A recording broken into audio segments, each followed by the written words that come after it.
യുദ്ധ സാഹചര്യങ്ങളിൽ ശത്രു സൈന്യത്തിന്റെ മുന്നേറ്റം തടയാൻ സൈനികരെ ലക്ഷ്യമിട്ട് ആക്രമണം നടത്താനാകുന്ന ഇന്ത്യ തദ്ദേശീയമായി വികസിപ്പിച്ച ആധുനിക ഡ്രോൺ രുദ്രാസ്ത്ര വിജയകരമായി പരീക്ഷിച്ചു. കൃത്യമായി ലക്ഷ്യം ഭേദിക്കുന്ന ആൻഡ് പേഴ്സണൽ വാർ ഹെഡുകളാണ് രുദ്രാസ്ത്ര പ്രയോഗിക്കുക. പ്രതിരോധ രംഗത്തെ സ്വകാര്യ കമ്പനിയായ solar defence and aerospace limited വികസിപ്പിച്ച രുദ്രാസ്ത്ര എന്ന ആക്രമണ ഡ്രോണാണ് പെക്രാനിൽ പരീക്ഷിച്ചത്. ഇതിലൂടെ ഇന്ത്യയുടെ തദ്ദേശീയ ശക്തി ലോകരാജ്യങ്ങൾക്ക് മുന്നിൽ വീണ്ടും തെളിഞ്ഞിരിക്കുകയാണ്. ഇത് ഇന്ത്യൻ പ്രതിരോധ സേനയുടെ കരുത്ത് ഇരട്ടിയാക്കിയിരിക്കുകയാണ്.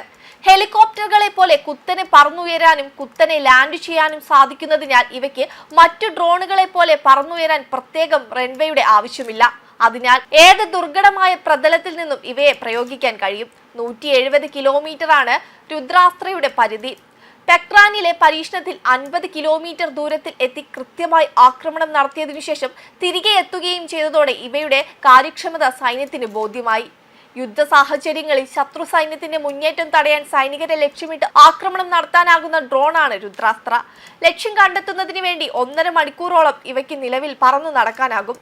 ഇന്ത്യൻ ഇതിഹാസങ്ങളിൽ പരാമർശിക്കുന്ന ദിവ്യായുധങ്ങളിൽ ഒന്നാണ് രുദ്രാസ്ത്ര.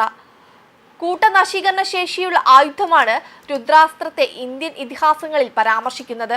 ഹിന്ദു ദൈവമായ ശിവനുമായി ബന്ധപ്പെട്ട ആയുധമായാണ് ഇതിനെ പുരാണങ്ങളിൽ പരാമർശിക്കുന്നത്. ഇവയിൽ നിന്ന് പ്രചോദനം ഉൾക്കൊണ്ടാണ് ഡ്രോണിന് ഈ പേര് നൽകിയത്. കൃത്യമായി ലക്ഷ്യം ഭേദിക്കുന്ന ആൻഡ് പേഴ്സണൽ വാർ ഹെഡുകളാണ് രുദ്രാസ്ത്ര പ്രയോഗിക്കുക. ശത്രു സൈനികർക്ക് പരമാവധി നാശമുണ്ടാക്കുന്നതിന് വേണ്ടി പ്രയോഗിക്കുന്നവയാണ് ആന്റി പേഴ്സണൽ വാർ ഹെഡുകൾ. ഇവ നേരിട്ട് പതിക്കുന്നതിന് പകരം ലക്ഷ്യത്തിന് തൊട്ടുമുകളിൽ അന്തരീക്ഷത്തിൽ വെച്ച് തന്നെ പൊട്ടിത്തെറിക്കും. ഇവയ്ക്കുള്ളിൽ അടങ്ങിയിരിക്കുന്ന കൂർത്ത ശകലങ്ങൾ അതിശക്തമായ വേഗതയിൽ ചിതറിത്തെറിക്കും. സ്ഫോടന സ്ഥലത്തിന് സമീപമുള്ള ആളുകൾക്കും സൈനിക ഉപകരണങ്ങൾക്കും ഇവ കാര്യമായ നാശമുണ്ടാക്കും.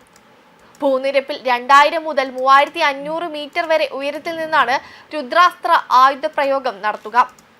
ആക്രമണം നടത്തുന്നതിന്റെ തത്സമയ ദൃശ്യങ്ങൾ ഇവ കമാൻഡ് സെന്ററിലേക്ക് അയക്കുകയും ചെയ്യും. നിരീക്ഷണം, വിവരങ്ങൾ ശേഖരിക്കൽ, കൃത്യമായി ആക്രമിക്കൽ എന്നിവ രുദ്രാസ്ത്ര തനിയെ ചെയ്യും. സമീപകാലത്ത് ഡ്രോൺ യുദ്ധമുറകൾക്കായി ഇന്ത്യ വളരെയധികം നിക്ഷേപങ്ങളും ഗവേഷണങ്ങളും നടത്തുന്നുണ്ട്. സ്വകാര്യ കമ്പനികളെയും ഇതിൽ ഉൾപ്പെടുത്തിയിട്ടുണ്ട്. ഓപ്പറേഷൻ സിന്ദൂറിൽ ഇന്ത്യൻ സൈന്യം പ്രയോഗിച്ച നാഗാസ്ത്ര എന്ന കാമിക്കാസെ ഡ്രോണുകൾ നിർമ്മിച്ചതും solar defence and aerospace limited ആണ്. പെക്രാനിലെ പരീക്ഷണം വിജയിച്ചതോടെ അടുത്ത പടിയായി ഇവയെ സൈന്യത്തിൽ ഉൾപ്പെടുത്താനുള്ള നടപടികൾ ആരംഭിക്കും. ഓപ്പറേഷൻ സിന്ദൂറിന് ശേഷം ഇത്തരം ആധുനിക സാങ്കേതിക വിദ്യ പ്രയോഗിക്കുന്ന ആയുധങ്ങൾ കൂടുതലായി സൈന്യത്തിന്റെ ഭാഗമാക്കുക എന്നതാണ് ഇന്ത്യയുടെ ലക്ഷ്യം.